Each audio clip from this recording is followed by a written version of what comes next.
Welcome to the New Life Stories channel. We hope you will have fun with us. Enjoy watching. The evening sun cast a warm glow over our living room, but the atmosphere inside was far from comforting. Anthony, my stepfather, sat on the couch, pretending to be engrossed in the evening news. I shot him a glare as I entered, resenting his very existence in our home. "Rebecca, sweetheart, how was your day?" Emma, my mother, asked with a smile, blissfully unaware of the turmoil her new husband caused in my world. I huffed, dropping my school bag on the floor with more force than necessary. "Same as always," I muttered, avoiding eye contact with Anthony. He looked up from the news, his eyes locking onto mine. "Is there something wrong, Rebecca?" he asked with a false sense of concern. "Just tired," I replied tersely, turning away to hide my frustration. I couldn't shake off the feeling that he was trying to pry into my life, to replace my father in ways I never wanted. Emma, sensing the tension, tried to ease the atmosphere. "Anthony, why don't you tell Rebecca about your day? Maybe sharing will help." I rolled my eyes, barely containing my irritation. "I don't need to hear about his day, Mom." Anthony cleared his throat, attempting to engage me in conversation. "Rebecca, I've been thinking we could spend some time together, maybe catch a movie this weekend." I scoffed, unable to mask my disdain. "I have plans," I retorted, not bothering to elaborate. Emma interjected, a hint of concern in her voice. "Rebecca, Anthony is trying to be a part of our lives.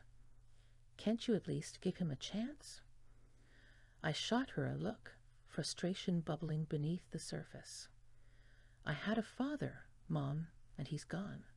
I don't need a replacement." Anthony shifted uncomfortably, his attempt at blending into our family unraveling. "I understand, Rebecca. I just want what's best for all of us." I bit back a scathing remark, opting for silence instead. Unbeknownst to them, every moment with Anthony felt like an invasion, a constant reminder of a life I never chose. Little did I know, this unwelcome presence would be the catalyst for a chain of events that would change our lives forever. The days turned into weeks, and Anthony's presence lingered in our home like an unwelcome guest. Emma, my mother, seemed blissfully oblivious to the unease he caused me.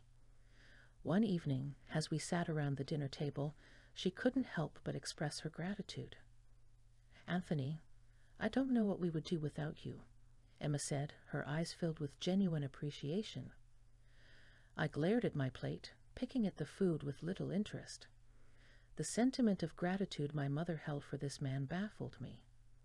I couldn't fathom how she failed to see through the facade he wore. "Emma, I'm just happy to be here for you and Rebecca," Anthony replied, a self-satisfied smile playing on his lips. I couldn't hold back any longer. "Mom, I don't understand why you're so grateful to him. He's not Dad, and he never will be." Emma sighed, her eyes reflecting a mix of sadness and frustration. "Rebecca, please try to understand. Anthony has been there for us when we needed someone the most. He treats you like his own daughter, and I'm grateful for that." I scoffed, pushing my chair back abruptly. "He's not my dad, and I don't want him trying to be." Anthony attempted to diffuse the tension. "Rebecca, I'm not trying to replace your father. I just want to be a part of your life and make things easier for both of you." I shot him a disdainful look. "You can't replace someone who can never be replaced." Emma intervened, her voice filled with a plea for understanding. "Rebecca, Anthony has done so much for us. You should be grateful too." I stood up, my frustration reaching its peak. "Grateful? I don't owe him anything, Mom. I don't want him in our lives." As I stormed out of the room, the weight of my words hung in the air.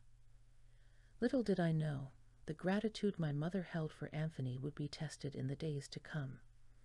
The facade of his benevolence would soon crumble revealing a more sinister truth that would force Emma to reevaluate the man she thought she owed so much to. Prom night approached with an air of excitement and anticipation, but for me, it was overshadowed by the looming presence of Anthony, my stepfather.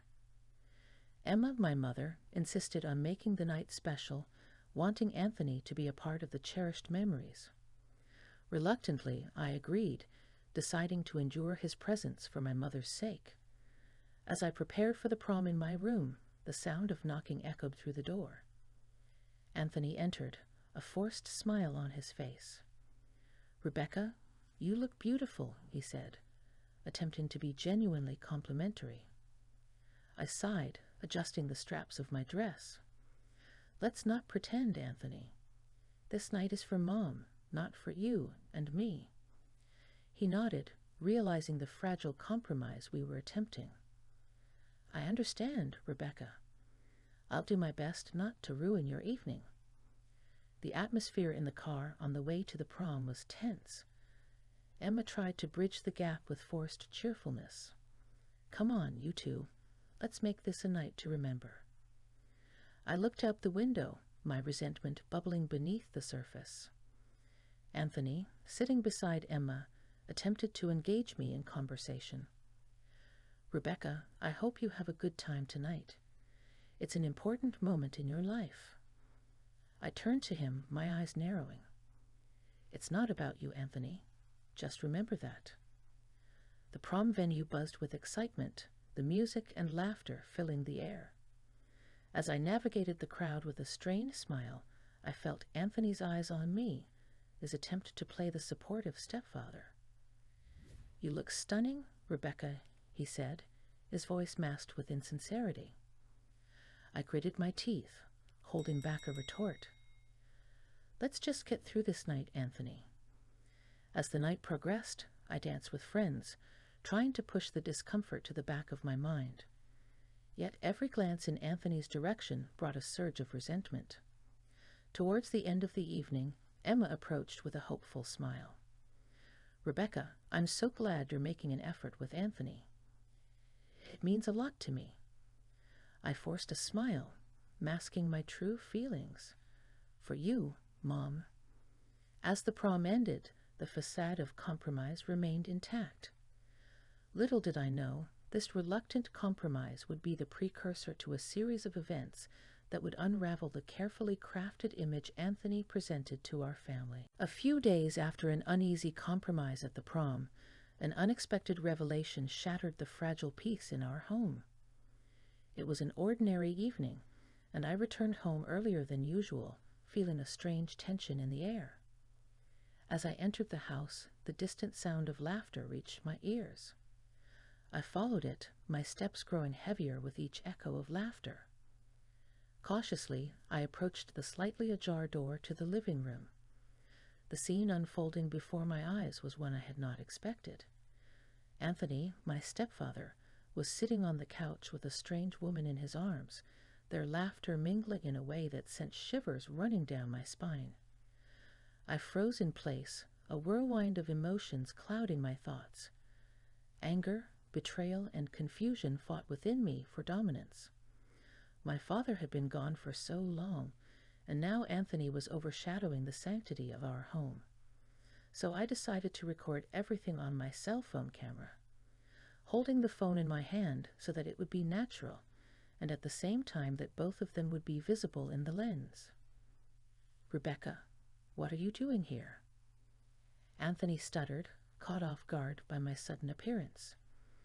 The woman's eyes widened, and a nervous smile played on her lips. I caught the awkwardness in her facial expression, realizing I had unwittingly learned a secret. "I live here, remember?"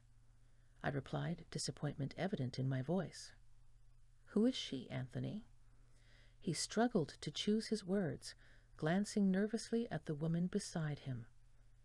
"Rebecca, let me explain." I cut him short with a sarcastic remark. "Save your explanations. I think I've seen enough." There was an awkward silence in the room as my gaze moved between them.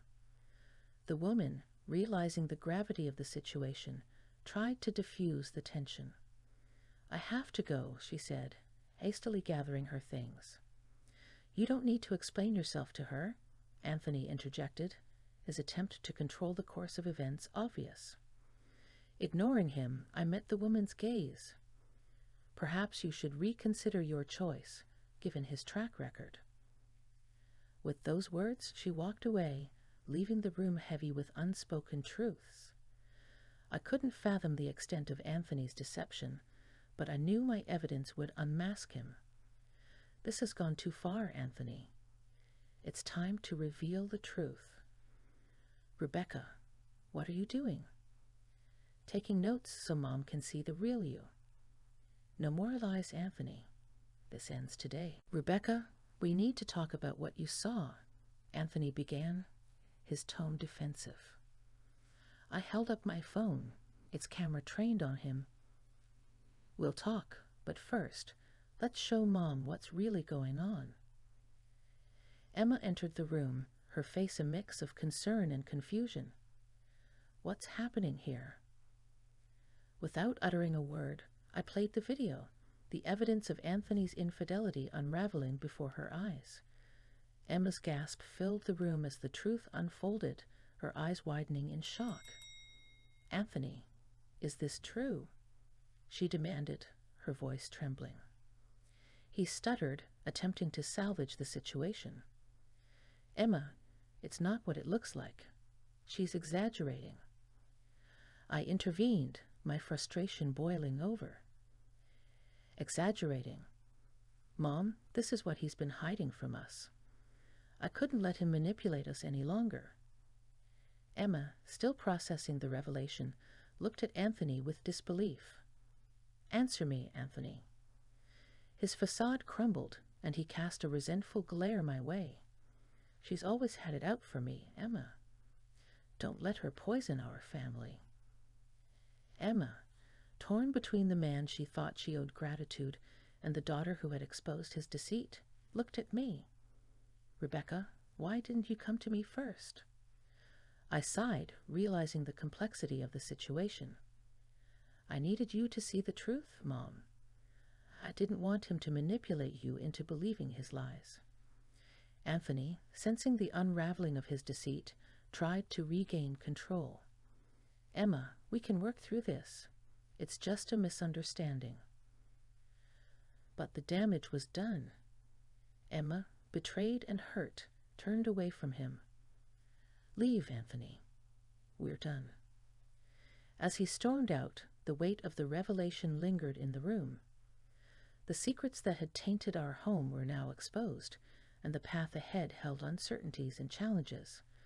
Little did I know, this moment of truth would pave the way for a new chapter in our lives, free from the manipulative grasp of Anthony. The aftermath of the revelation left our home in a tense silence. Emma, my mother, struggled to come to terms with the truth she had witnessed on the video. I could see the turmoil in her eyes as she grappled with the betrayal that had unfolded before her. Rebecca, how long have you known about this? Emma asked, her voice a mix of hurt and confusion. I took a deep breath, choosing my words carefully. I started noticing things, Mom. I couldn't ignore the signs any longer. I had to do something. Emma nodded, a painful realization settling in. And you recorded it to show me. I needed you to see the truth, Mom. Anthony wasn't who you thought he was, I replied, my gaze unwavering. A knock at the door interrupted our conversation. It was Anthony, attempting to mend the shattered pieces of his deceit. Emma, can we talk? It's not what you think. Emma shot me a glance before opening the door. There's nothing left to say, Anthony. He entered, his eyes darting between us. Rebecca, why would you do this? We were a family. I scoffed at his audacity. A family built on lies. I won't let you manipulate us any longer. Emma, her voice steady, addressed him. Anthony, leave. We're done. He tried to plead his case, but Emma's resolve remained unshaken. Go, Anthony. You've deceived us enough." As he left, the weight of the confrontation settled in the room. Emma turned to me, her eyes filled with a mix of gratitude and regret. "Rebecca, I should have seen the signs." I hugged her, offering comfort in the wake of the emotional storm. "It's not your fault, Mom. We'll get through this together." In the days that followed, our home underwent a transformation. Anthony's presence vanished, leaving behind a void that slowly filled with a newfound sense of freedom. It was a painful process, but Emma and I faced the challenges together, rebuilding what was left of our shattered lives. Little did I know, this confrontation would mark the beginning of a journey toward healing and self-discovery. The scars of deception would fade, making room for a brighter future, free from the shadows of Anthony's manipulations. In the aftermath of Anthony's departure, our home became a sanctuary for healing. The wounds left by his deceit slowly started to mend as Emma and I embarked on a journey of rebuilding. Unexpectedly, a supportive figure entered our lives, Mr. Taylor, a kind and understanding man who proved to be the antidote to the toxicity we had endured. As we settled into our new apartment, Mr. Taylor's genuine kindness became a beacon of hope. He was patient and understanding, offering a listening ear whenever we needed it. Slowly, laughter found its way back into our home, replacing the echoes of past betrayals. One evening, as Emma and I were unpacking boxes, Mr. Taylor stopped by with a warm smile. "Need any help?" Emma looked at him gratefully. "Thank you, Mr. Taylor. Your support means the world to us." He shrugged, his humility evident. Just doing what any decent person would do. As we continued to organize our new life, Mr. Taylor shared stories from his own experiences, creating a sense of camaraderie that had been missing for far too long. "Rebecca, I've seen families overcome worse. With time and support, you and your mom will come out of this stronger," Mr. Taylor assured me. I nodded, grateful for the reassurance. It's just hard to believe we let someone like Anthony into our lives. Mr. Taylor sighed, understanding the complexity of the situation. People can be deceiving, especially when they prey on vulnerability. What matters now is the future you build for yourselves. As the months passed, Mr. Taylor's presence became a stabilizing force. He joined us for family dinners, celebrations, and even helped me with my studies. His actions spoke louder than words, gradually mending the shattered pieces of our trust. One day, as we sat in the living room, Mr. Taylor proposed a toast. To new beginnings and the strength to overcome. We clinked our glasses, a symbolic gesture of moving forward. Emma smiled, her eyes reflecting gratitude. "Thank you, Mr. Taylor, for being there for us when we needed it the most." He raised an eyebrow, a playful smile on his face. "Call me Jack. We're family now, right?" A genuine warmth filled the room as we embraced the idea of a newfound family, built on trust, support, and shared laughter. Little did I know, this chapter of new beginnings with Mr. Taylor would redefine our concept of family, replacing the painful memories of the past with a promise of a brighter future.